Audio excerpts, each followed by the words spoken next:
Episode 1175 to 1176 reborn in martial world. यह story मेरे channel edition पर अपलोड कर दिया है। चलिए शुरू करते हैं।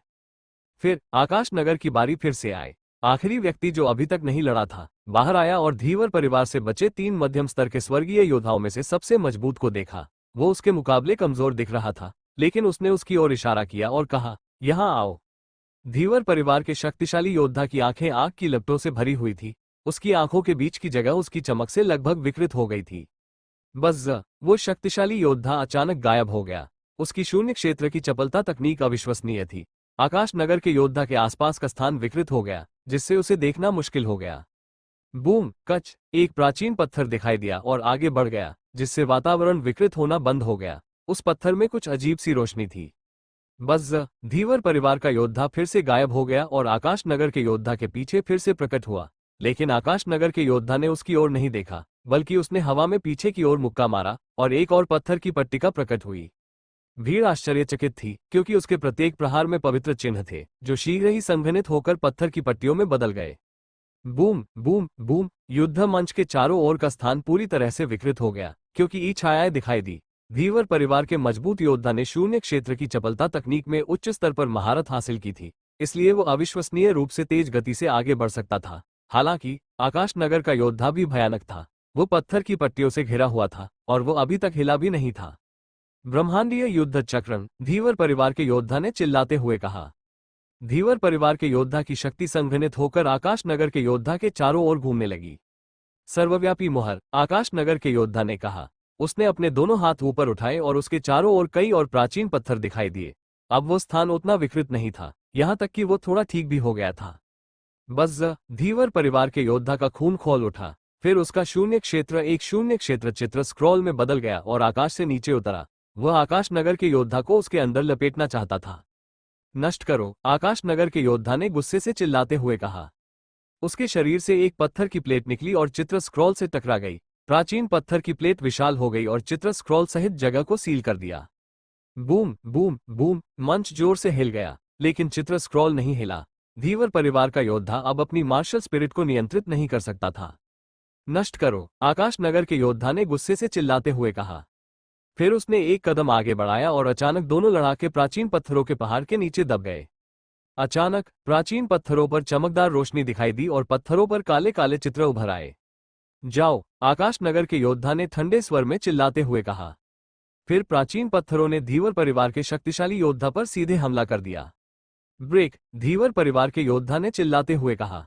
वो एक प्राचीन पत्थर की ओर बढ़ा और उसे आगे बढ़ने से रोकने के लिए अपनी ताकत छोड़ी। हालांकि अन्य प्राचीन पत्थर उसकी ओर बढ़ते रहे। धीवर परिवार के योद्धा का चेहरा मौत की तरह पीला पड़ गया। वो खतरे में था और उसे ये पता था।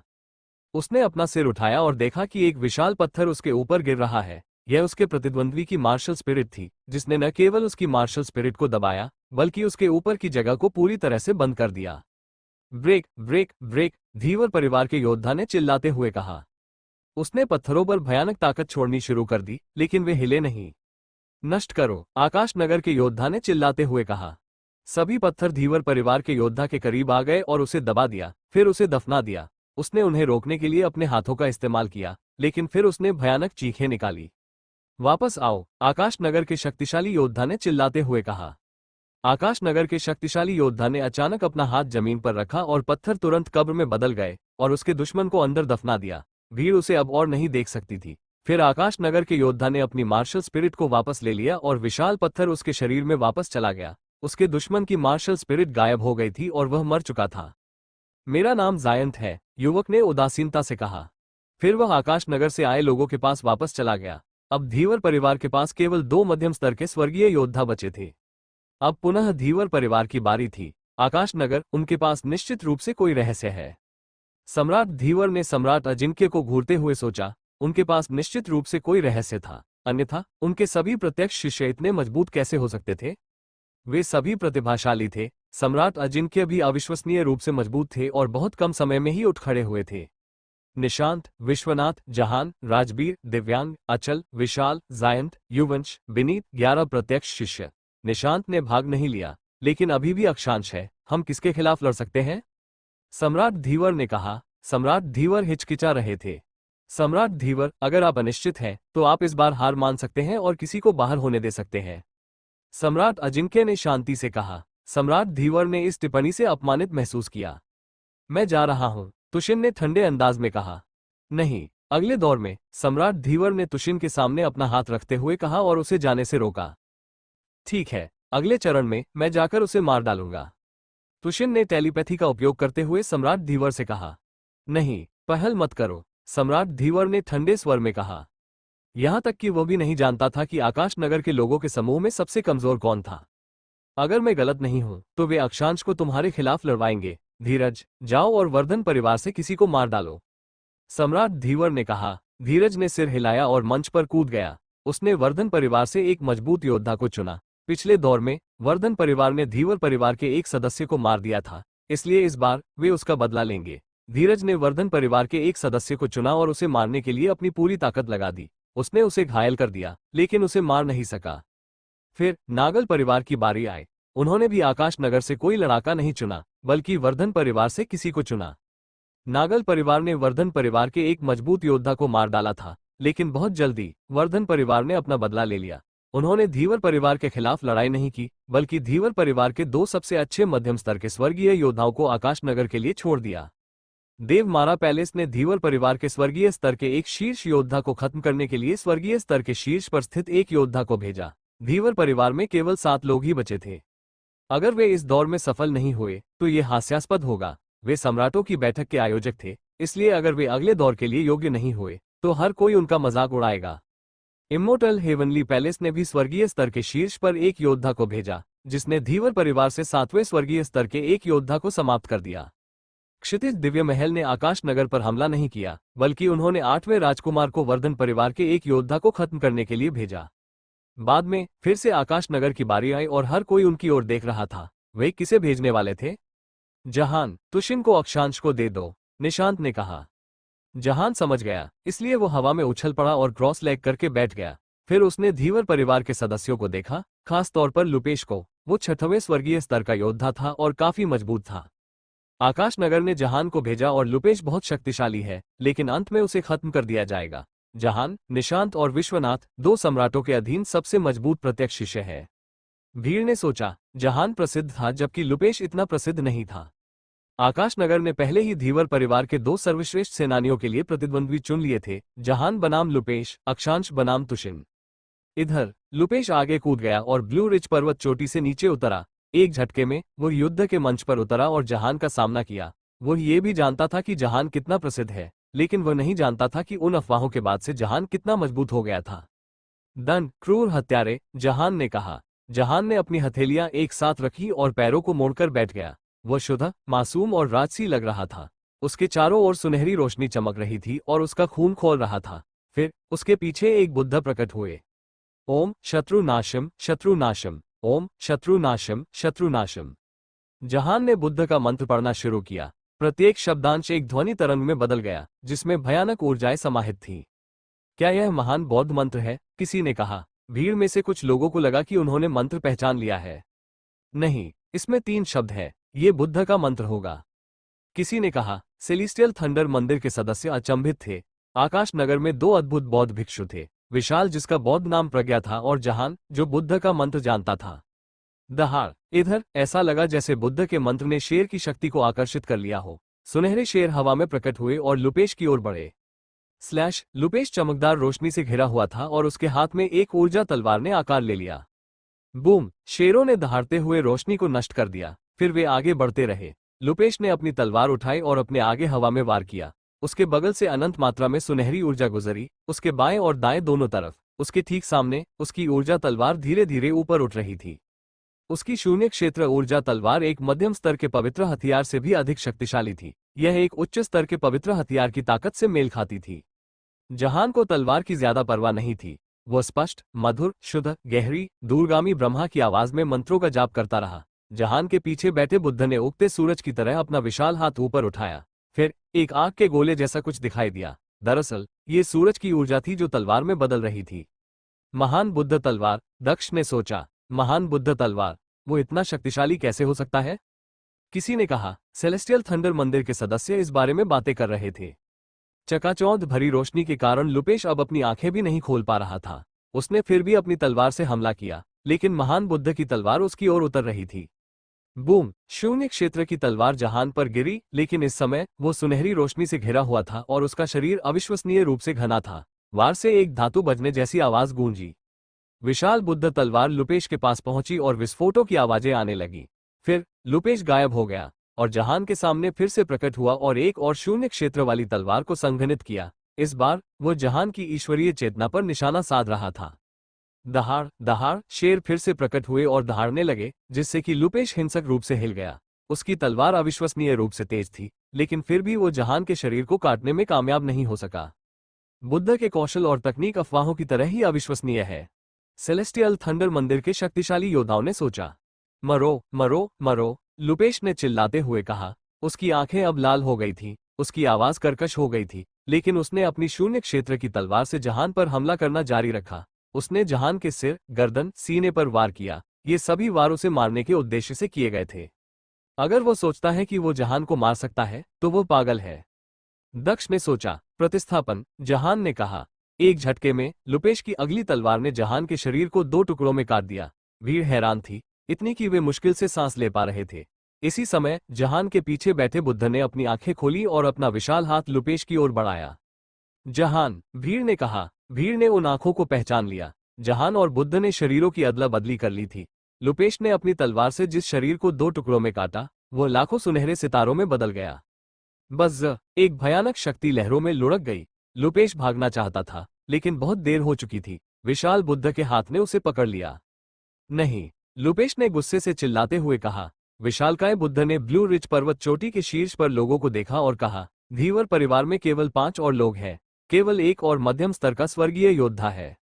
उसके ऐसा कहने के तुरंत बाद एक भयानक चीख निकली और उसने लुपेश को कुचल दिया। फिर विशाल बुद्ध टूट गया और अंदर से जहान प्रकट हुआ। फिर वह आकाश नगर से अपने दोस्तों के पास वापस चला गया। यदि तुशिन अक्षांश द्वारा मारा जाता है, तो धीवर परिवार के पास सम्राटों की बैठक के लिए कोई मध्यम स्तर का स्वर्गीय योद्धा नहीं बचेगा।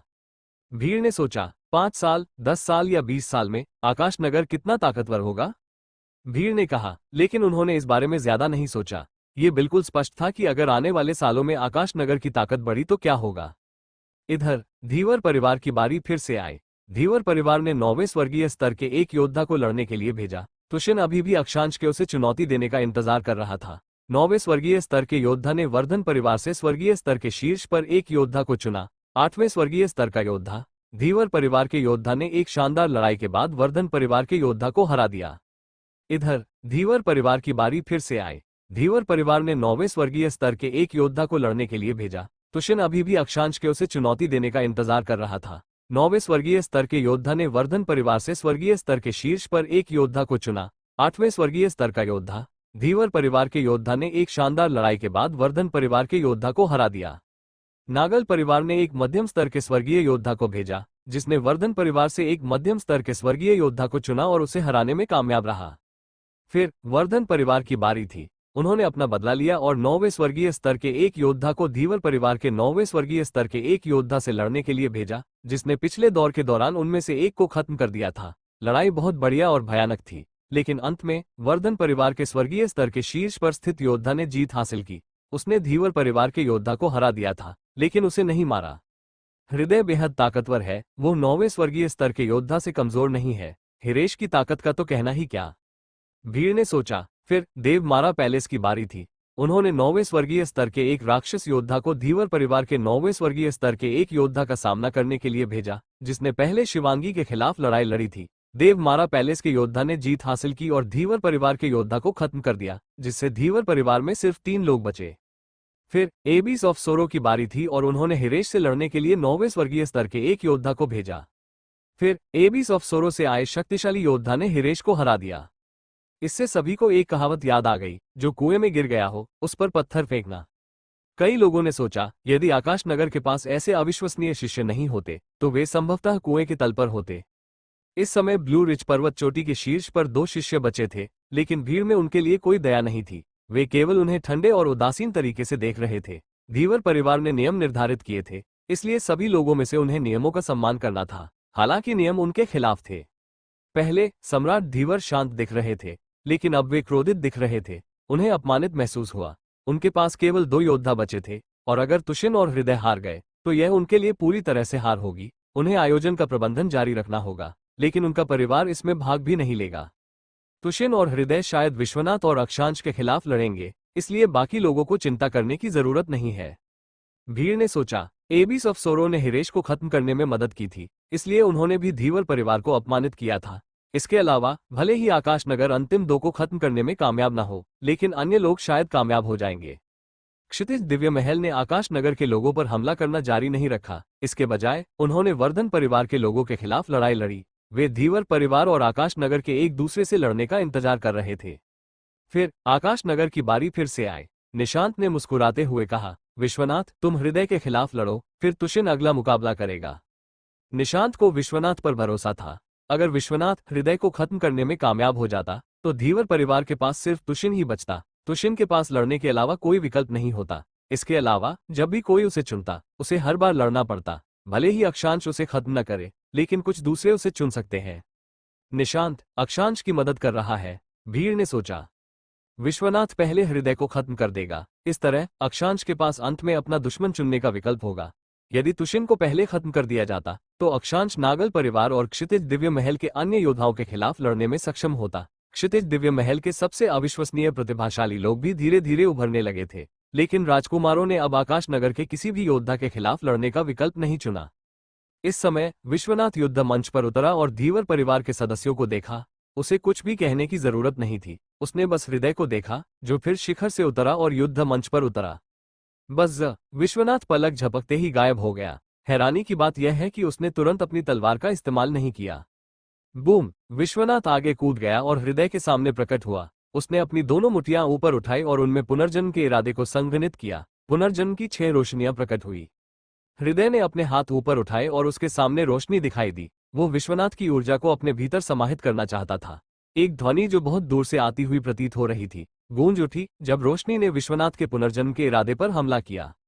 विश्वनाथ ने लगातार अपनी मुठियों में पुनर्जन्म की ऊर्जा को संघनित किया और हृदय के आसपास के स्थान पर हमला किया, जिससे गड़गड़ाहट की आवाजें आती रहीं।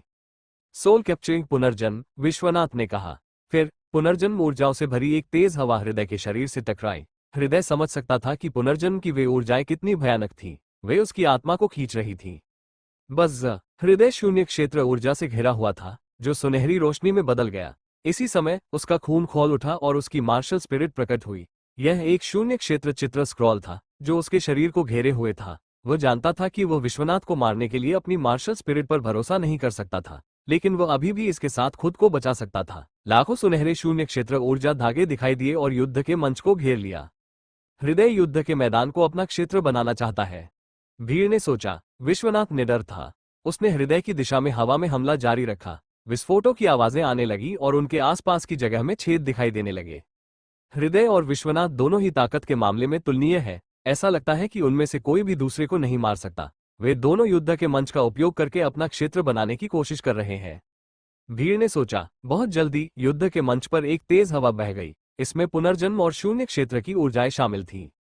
अगर मैं उसके अंदर होता तो मैं तुरंत मर जाता, कई लोगों ने सोचा। ऊर्जाओं के सुनहरे धागे डरावने थे और पुनर्जन्म की ऊर्जाएं भी। ये कितना भयानक युद्ध है, शायद वे दोनों एक साथ मर जाएं? भीड़ ने सोचा, अगर ऐसा हुआ तो यह एक त्रासदी होगी। हृदय और विश्वनाथ दोनों ही अविश्वसनीय प्रतिभा वाले थे। सम्राट धीवर और सम्राट अजिंक्य स्थिर भाव से उन्हें देख रहे थे। कौन सी ऊर्जा जीतेगी, पुनर्जन्म या शून्य क्षेत्र की ऊर्जा? हवा बहुत देर तक चलती रही और फिर आखिरकार रुक गई।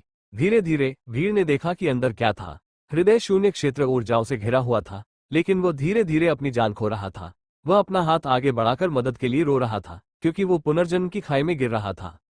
विश्वनाथ अब वहां नहीं है। क्या वह हृदय को मारने के लिए मर गया?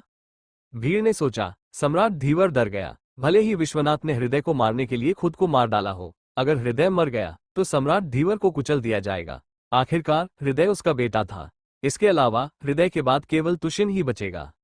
देखो, विश्वनाथ वहां है, किसी ने कहा। इस समय एक पुनर्जन्म छेद दिखाई दिया और उसमें से एक छाया उभरी। वो मरा नहीं है, भीड़ ने आश्चर्यचकित होकर सोचा। विश्वनाथ अब मंच पर वापस उड़ रहा था। किसी को नहीं पता था कि हवा में उनके बीच क्या हुआ था, लेकिन इसमें कोई संदेह नहीं था कि यह एक भयानक लड़ाई थी। अच्छा, निशांत ने कहा। आकाश नगर के लोग आश्चर्यचकित थे, जबकि सम्राट धीवर तबाह हो गया था, हृदय मर चुका था। बस एक और है, विश्वनाथ ने शांत और स्थिर भाव से तुशिन को देखते हुए कहा। उसने यह बात इतनी जोर से कही कि पूरा धीवर परिवार उसे सुन सके। इसके बाद धीवर परिवार की बारी थी और वे यह नहीं चुन सकते थे कि किसे भेजें, उन्हें तुशिन को भेजना पड़ा। क्या वो अक्षांश के खिलाफ लड़ेगा? भीड़ ने सोचा। इधर तुशिन युद्ध मंच पर उतरा और उसने कहा, मैं तुम्हारे मुझे चुनौती देने का इंतजार करूंगा। इस बीच मैं दूसरे लोगों को मार डालूंगा। फिर तुशिन ने इम्मोर्टल हेवनली पैलेस से एक मजबूत योद्धा को देखा और कहा, आओ और मर जाओ। इम्मोर्टल हेवनली पैलेस का मजबूत योद्धा आश्चर्यचकित था। वो मंच पर कूद गया और बिना किसी आश्चर्य के तुशिन ने इम्मोर्टल हेवनली पैलेस के उस मजबूत योद्धा को मार डाला। तुशिन एक काया है, अक्षांश को चुनौती देने के बजाय वो अन्य लोगों को मार रहा है। किसी ने कहा, तुशिन ने अक्षांश को चुनौती नहीं दी। किसी और ने कहा, इसके बाद किसी ने भी आकाश नगर या धीवर परिवार के लोगों को चुनौती नहीं दी। हर कोई जानता था कि अक्षांश के पास उसे चुनौती देने के अलावा कोई विकल्प नहीं होगा। जैसा कि उन्होंने उम्मीद की थी, जब आकाश नगर की बारी आई तो अक्षांश मंच पर कूद पड़ा और तुशिन को देखा। उसे कुछ भी कहने की जरूरत नहीं थी, तुशिन जानता था कि अक्षांश उसे चुनौती दे रहा है। अक्षांश ने अपना सिर उठाया और ब्लू रिज पर्वत चोटी के शीर्ष पर धीवर परिवार के सदस्यों को देखा। स्वर्गीय स्तर के सबसे ऊपर केवल एक योद्धा बचा था, तुशिन। आओ, अक्षांश ने कहा। तुशिन ने अक्षांश को हत्या की आंखों से घूरा। वह आकाश नगर से सबसे ज्यादा नफरत करता था। वो बचा हुआ आखिरी व्यक्ति था और इसमें आकाश नगर की गलती थी। भले ही मैं आखिरी व्यक्ति हूं, लेकिन मैं किसी को भी मार दूंगा जो मुझे चुनौती देगा, तुशिन ने कहा। सम्राट धीवर ने अक्षांश को देखा और तुशिन से कहा, उसे मार दो, भले ही तुम्हें अपनी गुप्त शक्तियों का उपयोग करना पड़े। मरो, तुशिन ने गुस्से से चिल्लाते हुए कहा और हवा में छलांग लगाए। वो आसमान में हजारों मीटर ऊपर दिखाई दिया और युद्ध के मंच पर उतरा। फिर उसने ऊर्जा को छोड़ा जो अक्षांश की ओर बढ़ा, जिससे उसका काला वस्त्र फड़फड़ाने लगा। अमूर्त उंगली, तुशिन ने कहा। तुशिन ने 5 उंगलियां उठाई और उनसे शून्य क्षेत्र ऊर्जा के धागे जारी किए। स्लैश स्लैश, अक्षांश ने राक्षसी ऊर्जा जारी की और राक्षसी रोशनी प्रकट हुई। हालांकि उन्हें तुरंत अमूर्त उंगलियों द्वारा नष्ट कर दिया गया। बस अक्षांश की छवि चमक उठी जब उसने अमूर्त उंगलियों को चकमा दिया। वे दूर तक आगे बढ़ते रहे। मरो, तुशिन ने गुस्से से चिल्लाते हुए कहा। कुछ और अमूर्त उंगलियां अक्षांश की ओर बढ़ीं। चले जाओ, अक्षांश ने गुस्से से चिल्लाते हुए कहा। उसने राक्षसी ऊर्जा जारी की और अपने घातक दानव पंच हमले का इस्तेमाल किया। स्लैश, एक कर्कश ध्वनि सुनाई दी। घातक दानव पंच ने केवल उंगलियों को धीमा कर दिया। वे अक्षांश की ओर बढ़ते रहे। स्तर 8 की गूढ़ ऊर्जा, भीड़ ने सोचा। तुशिन ने अब तक अपनी असली ताकत छिपा रखी थी। अगर तीसरे स्वर्गीय स्तर के किसी साधारण योद्धा पर उसका हमला होता तो वे तुरंत मर जाते। आखिरकार हम अक्षांश की असली ताकत देखेंगे। वो तुशिन के खिलाफ अपनी असली ताकत नहीं छिपा सकता। कई लोगों ने सोचा, भले ही अक्षांश ने बहुत संघर्ष किया था, लेकिन भीड़ को यकीन था कि वो अब तक अपनी असली ताकत छिपा रहा था। ब्रेक, अक्षांश ने गुस्से से चिल्लाते हुए कहा। उसने फिर से अपने घातक दानव पंच का इस्तेमाल किया। इस बार इसमें अमर गूढ़ ऊर्जा को संघनित किया। फिर उसने पागलों की तरह हवा में घातक दानव पंचों की बौछार शुरू कर दी। वे अंतहीन रूप से बढ़ते और बढ़ते गए। हालांकि तुशिन की अमूर्त उंगलियों ने उन सभी को नष्ट कर दिया। शून्य क्षेत्र विनाशकारी मुक्का, तुशिन ने कहा। तुशिन हवा में उठा और अक्षांश के सामने प्रकट हुआ। फिर उसने अक्षांश की दिशा में हवा में मुक्का मारा। उसके मुक्के में 8वें स्तर की गूढ़ ऊर्जाएं थी और इसने अपना खुद का ध्वनि विस्फोट पैदा किया। बूम, अक्षांश ने छलांग लगाई और राक्षसी ऊर्जा छोड़ी, जो राक्षसी बादल में बदली। फिर उसके पीछे एक राक्षस प्रकट हुआ, एक राक्षस राजा। ब्रेक, ब्रेक, अक्षांश ने चिल्लाते हुए हवा में 2 बार मुक्का मारा। तुशिन आगे कूद गया और अविश्वसनीय गति से आगे बढ़ गया।